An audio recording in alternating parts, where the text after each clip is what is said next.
Assalamualaikum warahmatullahi wabarakatuh.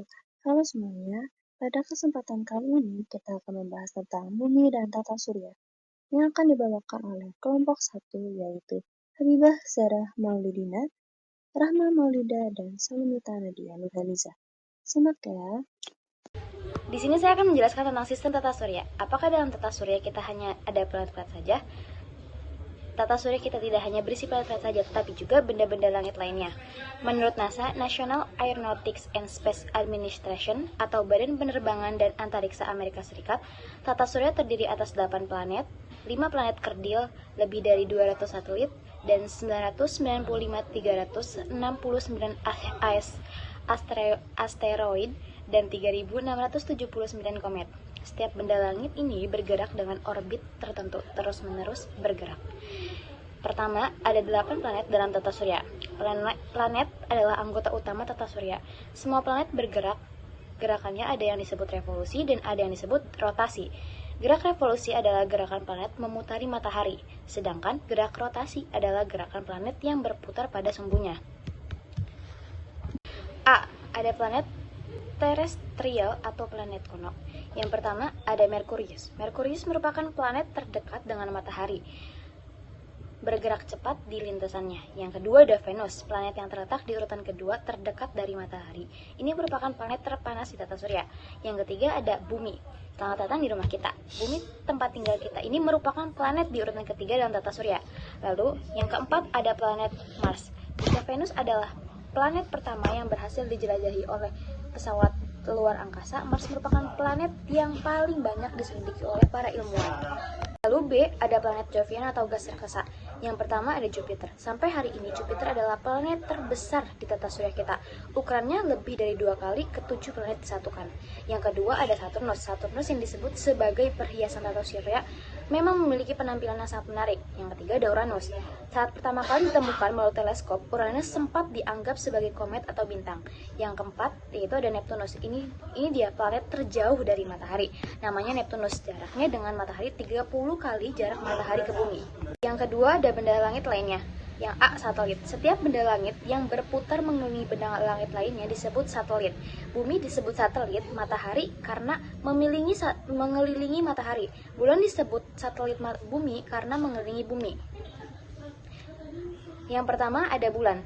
Bulan adalah benda langit yang paling terang setelah matahari. Meskipun demikian, cahayanya yang terang itu bukan berasal dari dirinya sendiri. Yang kedua ada Ganymede. Ganymede adalah satelit Jupiter dan merupakan satelit terbesar di tata surya. Tidak hanya ukurannya yang menjadikan Ganymede istimewa. Saat ini ia adalah satu-satunya satelit yang memiliki medan magnetnya sendiri. Yang ketiga ada Titan. Titan adalah satelit terbesar planet Saturnus dan menjadi satu-satunya satelit yang terbukti memiliki lapisan atmosfer dengan kandungan yang penting seperti bumi. Atmosfer Titan mengandung lebih banyak nitrogen. Yang keempat ada Io. Io adalah satelit ketiga terbesar milik Jupiter. Dengan keaktifan vulkanis yang sangat tinggi, ledakan-ledakan vulkanis ini disebabkan oleh gaya gravitasi Jupiter sebagai planet induknya, dan 2 satelit tetangga yang jaraknya cukup dekat yaitu Europa dan Ganymede. Lalu yang B ada planet kerdil. Secara umum, planet kerdil memang memiliki banyak kemiripan dengan planet biasa. Keduanya sama-sama mengelilingi matahari. Keduanya juga memiliki gaya gravitasi sendiri. Hal yang membedakan adalah pada planet kerdil, gaya gravitasi ini tidak cukup besar untuk menjaga kestabilan bentuknya. Pertama ada Ceres. Jika Pluto terletak di area sabuk Kuiper, yang dulunya dimasukkan dalam golongan asteroid, ini tinggal di sabuk asteroid. Sabuk asteroid itu terletak di antara Mars dan Jupiter. Yang kedua ada Haumea. Haumea juga termasuk dalam objek Trans-Neptunus dan memiliki 2 satelit yang berputar mengelilingnya, yaitu Namaka dan Hyakka. Yang ketiga ada Makemake, berlokasi yang sama dengan Pluto, Haumea, dan Eris. Makemake adalah objek paling terang kedua di sabuk Kuiper setelah Pluto. Yang keempat ada Eris. Ukuran Eris sedikit lebih besar dari Pluto menyebabkan astronom berdebat mengenai definisi planet. Lalu C ada asteroid, memiliki nama lain yaitu planet minor atau planetoid.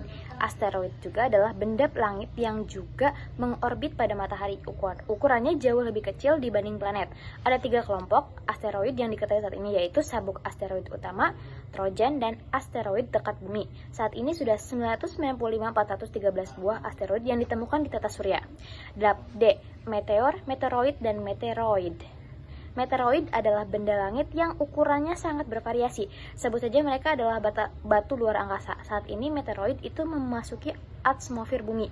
Ia akan terbakar dan jatuh ke permukaan bumi, lalu berubah nama menjadi meteor. Setelah berhasil melalui atmosfer bumi, terbakar dan menyentuh tanah, inilah yang kita sebut meteorit.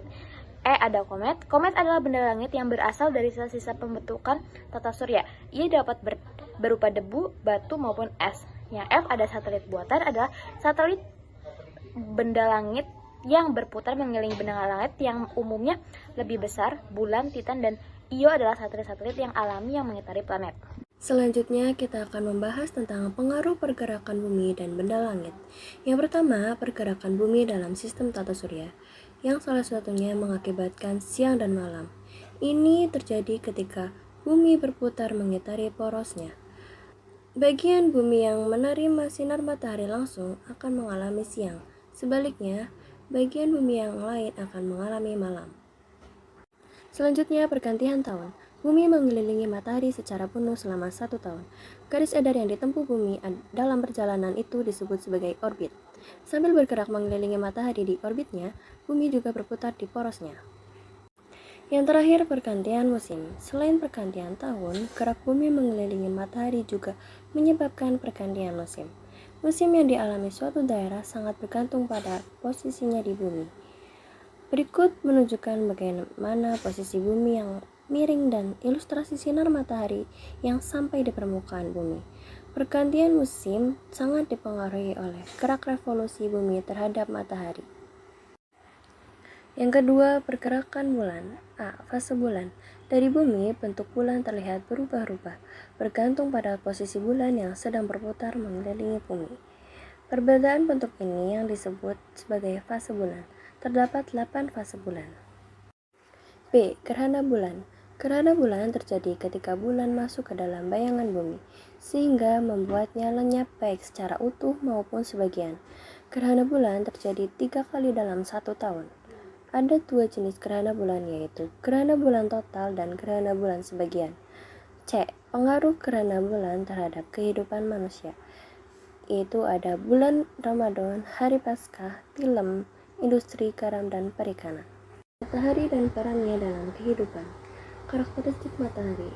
Masanya yaitu 333.400 kali massa bumi. Diameternya 1.392.000 km, yang setara dengan 109 kali diameter bumi. Gravitasinya 28 kali gravitasi bumi. Suhu permukaannya 4.500 sampai 2.000.000 derajat Celcius, rata-rata suhu 6.000 derajat. Periode rotasi yaitu ekuator 26 hari dan kutub 37 hari. Peranan matahari dalam kehidupan manusia.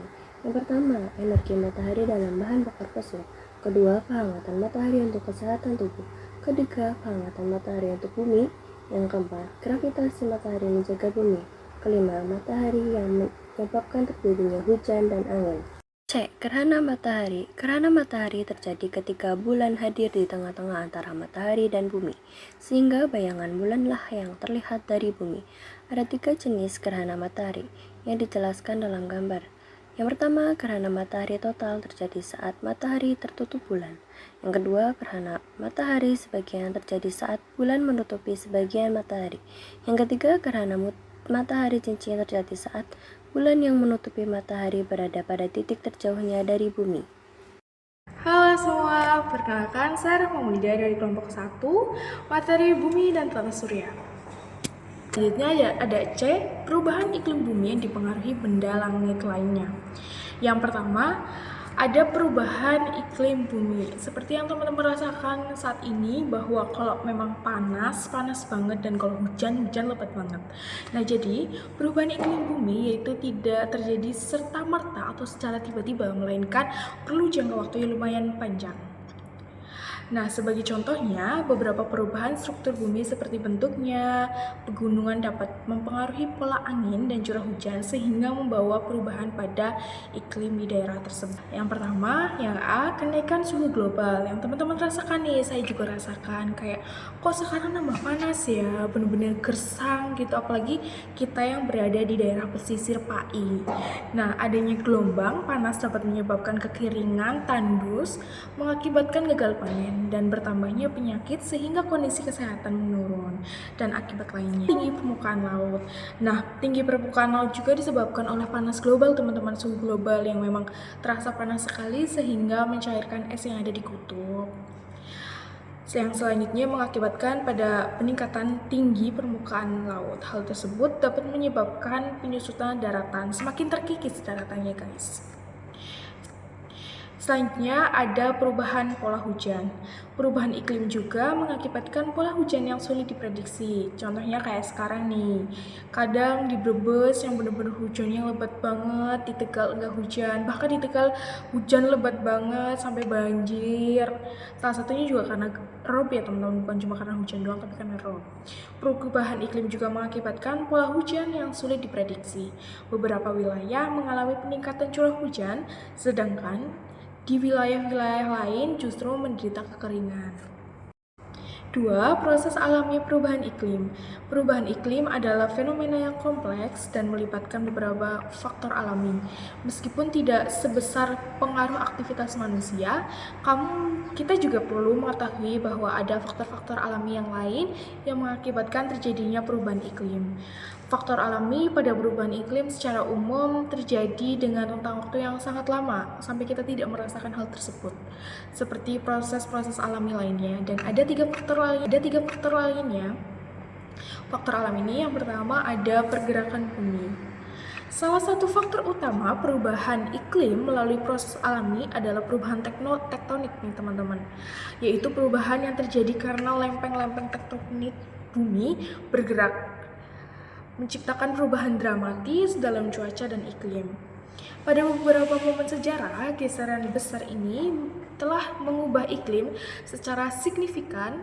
Perubahan putaran, kemiringan, dan orbit bumi di masa lalu juga sangat amat mempengaruhi sistem bumi dalam skala yang besar. Nah, yang B, beragam aktivitas matahari. Matahari juga memiliki peran penting dalam perubahan iklim, meskipun gas rumah kaca adalah penyebab utama pemanasan global. Radiasi matahari juga berkontribusi terhadap suhu bumi. Data NASA menunjukkan bahwa sejak tahun 1880, suhu bumi telah meningkat sebesar 1 derajat Celcius, sejalan dengan peningkatan radiasi matahari sebesar 0,1% selama Selanjutnya ada C, aktivitas vulkanik. Nah, teman-teman tahu kalau di Indonesia sangat amat kaya dengan gunung berapi. Tentunya aktivitas vulkanik sangat mempengaruhi hal tersebut. Faktor alami lainnya adalah aktivitas gunung berapi saat terjadi letusan. Gunung berapi yang melepaskan gas dan partikel ke atmosfer. Kalau gunung batuk nih, kita bilangnya batuk ya teman-teman. Meskipun efeknya bersifat sementara, sejumlah gas kaca dan partikel yang dilepaskan dapat mempengaruhi suhu global dan pola cuaca untuk jangka waktu tertentu. Sekian presentasi yang dapat kami sampaikan, kurang lebihnya mohon maaf. Kami akhiri, wassalamualaikum warahmatullahi wabarakatuh. Terima kasih semuanya.